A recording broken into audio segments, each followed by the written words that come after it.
Is this the future for the United States of America? George Orwell published a novel that illustrated a dystopian future. Well, future at the time. In the year 1984, the world has taken an unrecognizable shape. All remnants of what used to be, now destroyed, as the 20th century took a horrendous turn. Orwell imagined a world where totalitarianism reigned, individualism was dead, and reality and history was simply a matter of opinion. Of course, this never happened, as it was just fiction, but the novel 1984 has resurged in popular culture because many have made connections between this dark society and our own. Orwell never saw the rise of the internet or the policies of the 21st century, but his novel has been treated by some as almost a foreshadowing. Constant surveillance of every citizen by INSAC, constant surveillance by every government against its own citizens, those sort of connections. And this has only gotten more popular as more compare this dystopian society and our own. This video isn't meant to compare our society and Orwell's. This video is simply a summary of the politics, history, and world in the scenario Orwell crafted. I mean, unsurprisingly, this is say what you going will to about have the some... entire thing. This is more applicable now in the 1984 world that he created. It's way more applicable now than it ever was when he made it. So he was kind of like a visionary, and he kind of foreshadowed and he predicted what was going to be happening in our world today with the increased surveillance, and we have no privacy whatsoever nowadays. So say what you will about Orwell, he was on the ball. Spoilers as this video fully fleshes out the world and society of 1984.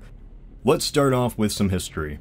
How does the world become this? In Orwell's novel, the 20th century is one long tragedy. The potential of humanity and this great path of civilization is entirely squandered in just a few decades. Since the novel was published in 1949, it's not surprising this is where the future begins to go downhill. It all started after World War II and the dawn of the Cold War. The precursor division of the world already has begun to be seen. For us, in the 21st century, we know how it ends. Soviet Union falls, so he wrote nuclear war never happens, etc., etc. But in Orwell's timeline, there is no decades-long tension of the Cold War between America and Russia. Instead, sometime in the early 1950s, World War III breaks out. Nuclear bombs were used on major cities around the world, including Colchester, but not London. All we know is Britain was nuked multiple times. This was probably around 1954. During the bombings, the Soviet Union invaded all of mainland Europe, as its army swept even into the Iberian Peninsula. The British Isles became the last bastion on the continent. In the aftermath of the war, the West unified, as the United States and the British Commonwealth united into a single country. The United States, Canada, South Africa, Australia, New Zealand, and Britain formed to create Oceania. Oceania then went on to annex Latin America. After this, history gets a little bit fuzzy. What we do know is that because of the traumatic events of the war, unrest occurred in Oceania and the Soviet Union. Sometime after 1954, Oceania fell into civil war between capitalism and a new homegrown ideology. This war, by 1984, is referred to as the Revolution. This new ideology... The crazy thing is how everything split up, like America gets one side, Britain gets the other side.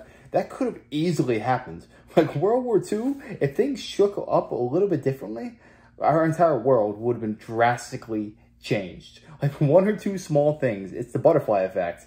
And like if Hitler won one battle or one nuke was launched here, it's just amazing to think about the different possibilities the world could have ended up in. G1. And under this victory formed itself into a single party, INSAC. We'll talk about this in a sec, but first, let's discuss the rest of the world. Sometime in the 1950s and 60s, simultaneous revolutions occurred in the USSR and China. Neo-Bolshevikism united Europe and Russia into Eurasia, while China, after fighting amongst itself for a decade, finally formed into Eastasia, under the nicely named ideology called obliteration of the self. This history that you just learned is something that no citizen in Oceania would know about, which is a good way to introduce you to this dystopian world. By 1984, the world is divided between these three nations: Oceania, Eurasia, and Eastasia, all in a state of perpetual war over an area called the Equatorial Front. North Africa, through the Middle East, India, and Southeast Asia is constantly fought and interchanged between the three superpowers. We'll get back to that later. Even though the history of the early 20th century by 1984 would only be decades ago, they might as well have been thousands. The nations, history, people before Ingsoc are simply myths, and what exists is a society that is totalitarianism to its extreme. First, welcome to Britain, except if you're a citizen, you've never known it as Britain. You know it as Airstrip 1. For many, Britain is a distant memory. The party's grip on the mind is so powerful, what once was an unquestionable fact, like a name, is similar to a faint dream. That's the thing about the tyranny at its finest. They want to erase history. Like Hitler, he wanted to erase all the freaking history books. He didn't want you knowing the past. If the leaders can control the history, they'll control the freaking future. Make no mistake about it. Because if you're not able to learn from the past, you're just going to be doomed to repeat it over and over and over again. So that's why all these evil, sick leaders, they just try and erase history from the minds of people. So when you hear about people like wanting to change history books or just like alter the past, you have to be very wary of those people because they're guys you gotta watch out for. If it even happened, if it was ever real at all, then you forget about it. This is the most prominent attribute of Oceania, the control of information to such an extent that facts are not reality, and reality can be changed simply on the whim of Big Brother and the party, Ingsoc. Ingsoc controls all. Ingsoc sees all. To say it changed society is an understatement. Ingsoc destroyed society and remade it into something where only it can thrive. Western civilization is basically dead. Now is only a civilization that exists purely for the party to rule without question. How exactly it did this, we don't know. Now when I say party, Ingsoc isn't a party like the Democrats, Republicans, or even Nazis. It's more like a society within a society. It has its own separate culture and rules from the majority of the population. Oceania is split between three main classes. The inner party, basically the secretive heads of the state, is only 2% of the population, followed by the outer party, the bureaucratic but still devoted educated people, which is 13%. And then everyone else, the proles, the uneducated, easy to manipulate simpletons who live in poverty, never knowing any better. Think of it like the ruling classes of Westeros. They have their own issues and culture, while the masses are simply the mundane peasants nobody really cares about. The thing that's so common about all throughout history, whenever you have class systems like this, is that the lowest class always outnumbers them like 10 to 1. And if only they knew to work together, they would defeat them every single time.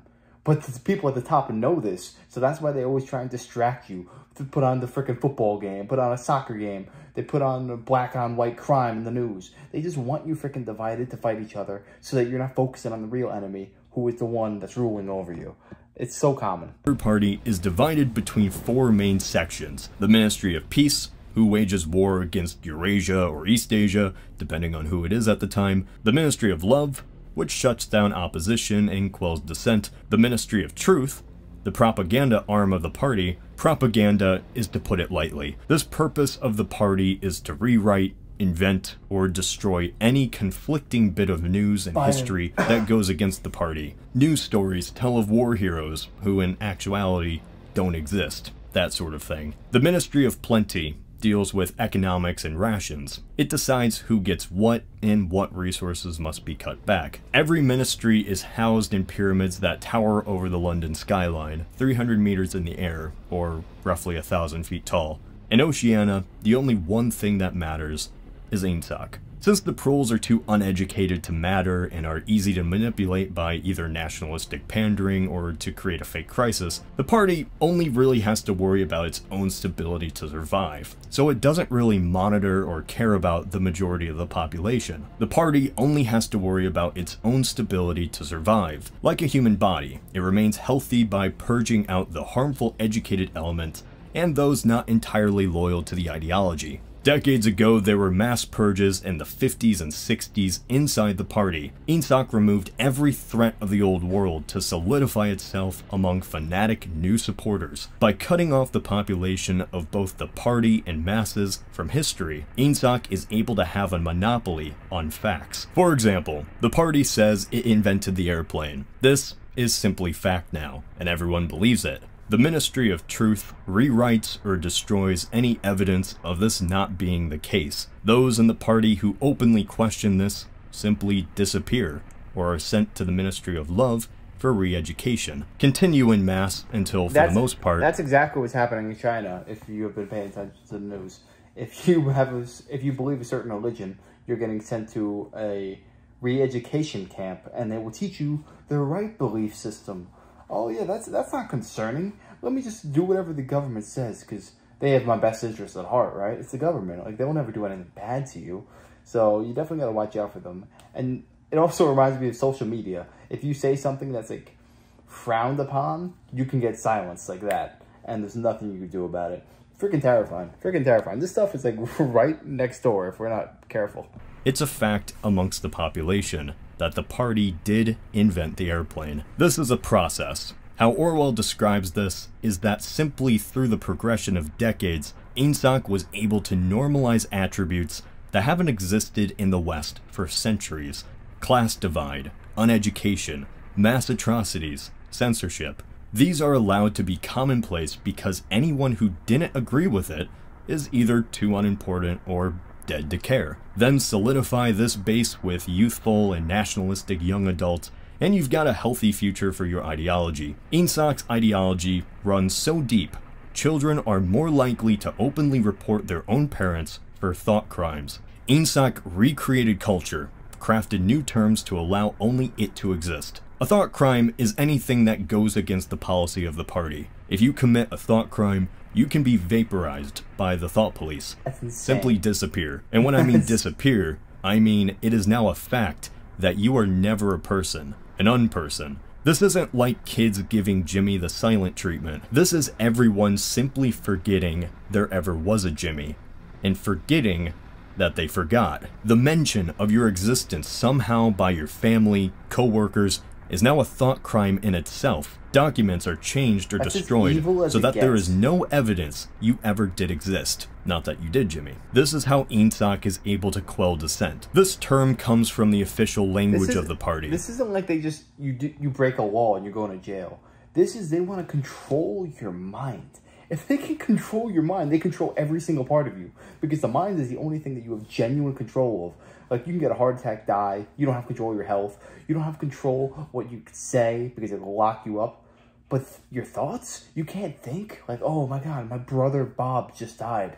Like, if you start thinking that stuff, they're going to know. They're going to sniff it out. And they'll be on your case. You will disappear. And then your parents won't even know who you are. This is as evil as it gets. Newspeak. It's technically just short in English, but it's entirely designed to control the use of words that may be threatening to the party. Simplistic terms like duckspeak, crimethink, black-white. By limiting language to small bits, it makes debate controllable or refutable. Ingsoc simply has a monopoly on political discourse because it made the words up. In 1984, this goes deeper than a weird language. Brainwashing is a cultural manifestation that goes down to the personal level. Reality and history itself can be changed with the bureaucratic stroke of a pen, and nobody thinks that that stroke ever happened. This is doublethink, a newspeak term to hold two conflicting beliefs and hold both as equal. Neither are cancelled out, both are believed. This is best emulated by the ongoing war in the book. The party tells the public that Oceania has always been at war with Eurasia, even if just a few years ago, the enemy was East Asia. East Asian bombs rained on the city, but everyone believes it was Eurasia because Big Brother and the party said so. Eurasia was always the enemy. East Asia was always the ally. This can change on a whim. History and information would be rewritten by the party to reflect any new change. It's not a debate to the people. It was just always this way. It would be like changing colors. The sky is blue, but the party says the sky is now red. So you believe it's red. Not say or pretend. You with all your heart know for certain that the sky has always been so you don't red. have an original Never even thought considered the change happened. This is another newspeak term called black-white. There are a lot of terms. Why does this happen? Is everyone stupid? Well, if you go by demographics, yeah. It's not this simple, though. This world is all these people have ever known. Think of North Korea. Actually, just apply all of this to North Korea. Kim Jong-il must have gotten inspired somehow. You can say whatever you want when you raise generations to worship you. So, what is Insak even? Is it fascist? Socialist? Totalitarian? Green Party? Does it have specific policies? What's its views on states' rights? Insak in itself is a conundrum, a product of doublethink. Officially, Insak is socialist. It teaches that the days before the revolution were horrendous, as the average citizen literally bowed to the capitalists, even going so far to say capitalists could choose any woman to sleep with and nobody could do anything. Then Insak came and forever made the world better. But at the same time, Insak hates socialists, despises socialist policies, and this is openly admitted by everyone. Yet nobody sees anything wrong with it, because that's the power of doublethink. Insak ideology, if you can call it that, isn't different at all than Eurasian Bolshevikism or East Asian obliteration of the self. They're basically the same society. Technological and social differences aren't that far apart between the three. This is something that may be recognized by all of them, or simply ignored. We don't know. The relationship that continues between all of them is perpetual war. War is what runs this world. It's what allows all three nations to survive. It's a distraction. It can rile up the uneducated masses. It's a constant overshadowing force that Big Brother uses. Insak is the... That's exactly what I was saying before. If you can distract people and saying, the enemy's over there, then they'll never realize the true enemy is right above. If you're saying, always distract, put your energy over there, you don't have the wherewithal and the knowledge and the wisdom to say, what? Wait a second, why are they my enemy? They've never done anything bad to me. It's you. You're the true enemy. But if you say that, you get freaking decapitated, I guess. Protector against the Eurasian hordes, or East Asian, whichever. What are they fighting over? Resources? Well, they have all the resources they need, since they control so much territory. Power? No one can really overtake the other. This is already established. Well, then what? Nothing. They're fighting over nothing. The equatorial front and polar front, as mentioned earlier, was never anybody's territory. It's simply a giant fighting arena, where the economic waste from overloaded military buildup from all of the countries is shipped to, almost like venting out steam. Borders constantly shift, countless soldiers die from territory which nobody wants, and the native people are enslaved and transferred between the three countries to work for the war machine, which continues the cycle again. All the nations have nukes. They could easily destroy each other, invade Britain or Europe, start wars in Russia and China, actually attacking the homelands. But that disrupts everything. It destroys the balance of power, and these heads of state like their power. So they constantly fight over the jungle and desert to keep what they have, to keep nationalistic fervor up. 1984 is a twisted world. Whether it's realistic or not, doesn't really matter. The consistent theme is information is important, and the control of that information is most important. That's the biggest thing to take away from Orwell's world. Everything Insak did was to make sure the population was loyal and too stupid to realize its manipulation, going so far to make those who did manipulate believe they weren't even manipulating in the first place. Does this tie into our world? I'm not even touching that subject. Yes, like and subscribe yes, if you have not done so. Make sure to like and subscribe to this channel because this is a fantastic video, very informative. But yeah, this is exactly like today. I don't know how anyone could argue and say differently. There's a lot of things I could say, but I'm not going to hold my tongue. I'm sure you could put two and two together and realize why it is very applicable to today. I would say the scariest thing that they talked about is just silencing people until they're gone. They don't exist anymore. Just think of freaking people today. Donald Trump, Andrew Tate. Say what you will about them. You might dislike them as people. They have been utterly erased off the internet. If that does not like terrify you and put a shiver down your spine, like sure, you might not agree with their policies and what they believe in, but that could be you tomorrow. Let me know, do you guys think this could ever happen in the world today? And how far away are we from this happening? Would this be like 20 years from now, 10 years from now, 100 years from now? Let me know in the comments. And if you enjoyed, make sure to smash a like, comment, subscribe, and take it easy, everybody. Until next time.